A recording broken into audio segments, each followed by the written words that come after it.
Europe 1 matin. 6h, 9h, Sébastien Lebelzik. Europe 1, bonjour, il est 7h à la une de l'actualité. Aujourd'hui, il a demandé hier une trêve politique pendant les JO. Emmanuel Macron prendra la parole ce soir à 20h, sa première interview depuis le second tour des législatives. Alors que la droite a présenté hier son pacte législatif, la gauche se cherche toujours un candidat pour Matignon. Les détails d'Alexis de La Fontaine. Des milliers de personnes fuient la ville de Khan Younes après un ordre d'évacuation de l'armée israélienne. Le Hamas annonce 70 Palestiniens tués. Khan Younes où étaient retenus les 2 otages annoncés morts en captivité hier par Israël. Kamala Harris lance sa campagne soutenue par une large partie du camp démocrate. Elle a qualifié le candidat démocrate, le candidat républicain Donald Trump de prédateur et d'escroc. Face à la recrudescence de la coqueluche, la Haute Autorité de Santé revoit ses recommandations. Elle appelle les femmes enceintes à se faire vacciner. Et puis J-3 avant l'ouverture des JO à Paris. Comment les pays étrangers voient-ils cet événement qui sera forcément scruté de près? Direction l'Espagne en fin de journal. Europe 1. Le journal de 7h, Émilie Dez. Bonjour Émilie. Bonjour Sébastien, bonjour à tous. 2 semaines après les législatives, une majorité de Français fustige les partis politiques incapables de constituer une coalition. C'est ce qui ressort d'un sondage Odoxa pour le Figaro. Emmanuel Macron s'exprimera ce soir sur la situation politique du pays, lui qui a plaidé hier pour une trêve politique pendant les JO. En attendant, la gauche cherche toujours son candidat pour Matignon. Après Huguette Bello, la présidente du Conseil régional de la Réunion, c'est Laurence Toubiana, économiste et diplomate, qui a renoncé hier à briguer le poste. Alexis de La Fontaine, l'alliance de gauche se concentre désormais sur 3 alternatives sans y croire réellement. André Chassaigne, Cécile Duflot et Benoît Hamon, voici les seuls candidats encore en lice pour mener la gauche à Matignon. Entre les exigences des uns et des autres, ces 3 survivants sont les seuls à n'avoir aucun veto contre leur candidature. André Chassaigne, le patron du groupe communiste, serait même le grand favori, car sa candidature à la présidence de l'Assemblée nationale a recueilli 207 voix. Un très bon score, mais encore loin de la majorité absolue. Alors, hier matin sur Europe 1, Manuel Bompard, le chef des Insoumis, gagne du temps. La première étape, c'est dire que le président de la République doit se tourner vers le nouveau Front populaire pour nous demander de constituer un gouvernement. D'accord, aujourd'hui Emmanuel Macron vous appelle, vous lui dites quoi? Je lui dis que nous allons lui proposer un candidat Premier ministre. D'abord, j'attends qu'il m'appelle, si vous voulez bien. Oubliez donc le vote promis par le Parti socialiste avant ce soir. Aucun candidat à Matignon ne sera désigné avant septembre au minimum. Le communiste Fabien Roussel l'admet lui aussi dans un communiqué. Nous sommes dans une impasse, alors je donne rendez-vous aux forces de gauche à la rentrée. Faut-il encore que le nouveau Front populaire reste uni d'ici là? Alexis de La Fontaine pour Europe 1. Au Proche-Orient, des milliers de Gazaouis fuient à nouveau la ville de Khan Younes après un ordre d'évacuation de l'armée israélienne. Le ministre de la Santé contrôlé par le Hamas annonce 70 morts alors que les combats continuent de faire rage dans cette ville du sud de la bande de Gaza. Ariane Ménage, c'est à Khan Younes qu'étaient d'ailleurs retenus 2 otages dont Israël a annoncé hier la mort en captivité. Ce sont de nouveaux renseignements obtenus par l'armée israélienne qui ont confirmé la mort des 2 otages. Alex Tansik, 75 ans, et Yagev Bourstab, 35 ans, ont été tués il y a plusieurs mois. Et selon Tsahal, leurs corps sont toujours retenus par le Hamas dans la ville de Khan Younes. Pour le moment, aucun détail supplémentaire sur les circonstances de leur mort. Une enquête les déterminera, assure l'armée. Elle affirme par ailleurs n'écarter aucune hypothèse, y compris celle que l'un des captifs ait été tué par un bombardement israélien. Cette annonce est un rappel sévère de l'urgence à libérer les otages, réagit l'organisation qui représente leurs familles. Des familles qui restent mobilisées pour faire pression sur le gouvernement, alors que des pourparlers en vue d'un accord se poursuivent cette semaine. Certains proches d'otages se sont d'ailleurs joints à Benyamin Netanyahou, actuellement en visite à Washington. D'autres familles ont choisi de faire le voyage seules et entendent manifester face au Premier ministre israélien à chacun de ses déplacements. Ariane Ménage, correspondante en Israël pour Europe 1. Et on y reviendra à 7h40 avec notre invité Olivier Rafovitch, porte-parole de l'armée israélienne.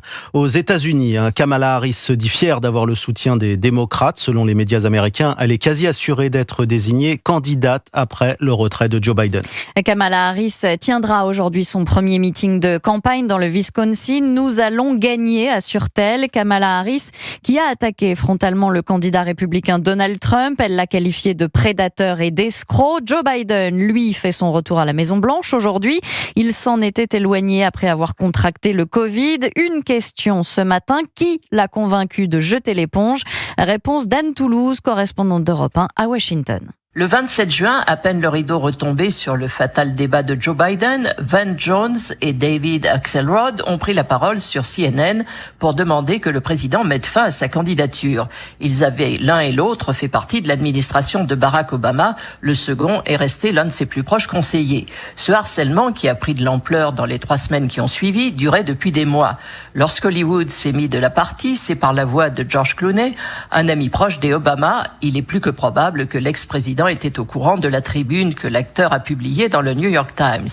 Cela n'a sans doute pas surpris Joe Biden, qui reprochait déjà au clan Obama de l'avoir dissuadé de se présenter à la présidentielle de 2016.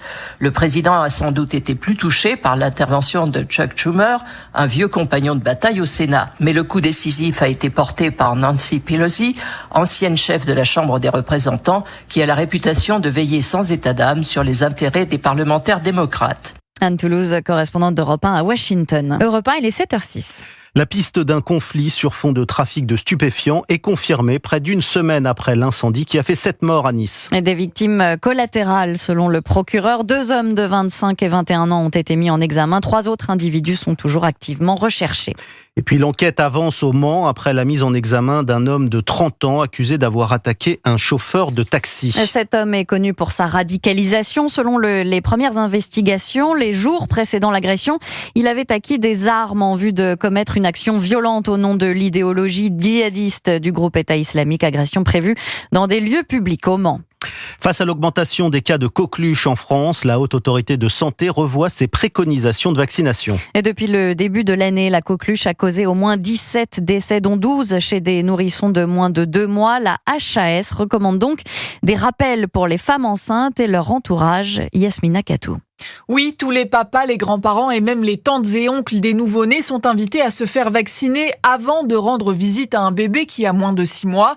Les professionnels comme les pédiatres ou les assistantes maternelles doivent aussi recevoir une dose de rappel. Cette nouvelle piqûre est à faire tous les 5 ans. Le vaccin n'est en revanche pas nécessaire si la mère a été vaccinée pendant sa grossesse, explique Anne-Claude Crémieux. C'est la présidente de la commission technique de la vaccination de la HAS. Le moyen le plus efficace, c'est la vaccination de la mère pendant la grossesse à partir du 2e trimestre, parce que cette mère va fabriquer des anticorps qui sont transférés directement à son nouveau-né et va pouvoir protéger ce nouveau-né dès la naissance. Après la naissance, l'enfant doit se faire vacciner à 2 mois, puis à 4 mois.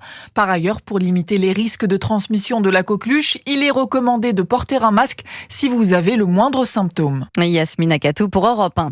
Une bonne nouvelle pour le portefeuille des Français. Le prix des fruits et légumes a reculé cette année par rapport à l'année dernière. Ouais, c'est ce qui ressort d'une étude de l'Association de défense des consommateurs Famille Rurale, association qui effectue chaque année des relevés de prix en grande surface. Les citrons jaunes conventionnels étaient par exemple 19% moins chers qu'en juin 2023. Ça tombe bien, j'adore les citrons. J-3, il faudra des citrons aussi pour l'ouverture des JO de Paris. On connaît maintenant les noms de ceux qui porteront la flamme vendredi, dernier jour de relais. Et parmi eux, Snoop Dogg, le rappeur américain, couvrira les Jeux pour la chaîne américaine NBC. Sont également annoncés l'actrice Laetitia Casta, le rappeur MC Solar ou encore l'ex-perchiste ukrainien Sergei Boubka. Les Jeux Olympiques forcément très attendus et scrutés par l'étranger. Et comme depuis le début de la semaine, Europe 1 vous propose de découvrir comment les autres pays voient cet événement. Après la Grande-Bretagne hier, direction l'Espagne aujourd'hui. L'Espagne qui avait accueilli les JO en 92. Comment perçoit-on les JO à Barcelone? Reportage d'Anaïs Cordoba. Les Espagnols qui viennent de remporter l'Euro ont hâte de revoir leur équipe de foot au JO, comme Marco, un passionné de sport qui compte ne rien rater de la compétition.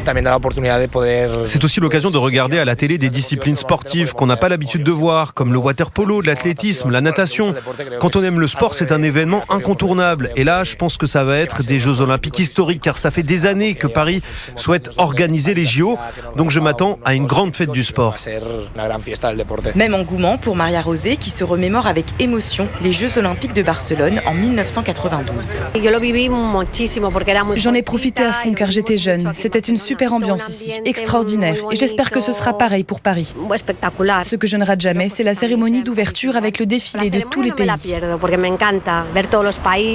Et selon l'agence de voyage en ligne eDreams, les Espagnols sont les Européens qui vont le plus se rendre à Paris pendant la période des JO. Barcelone, Anaïs Cordoba, Europe 1. Merci Émilie Dez. Prochain journal maintenant à 7h30.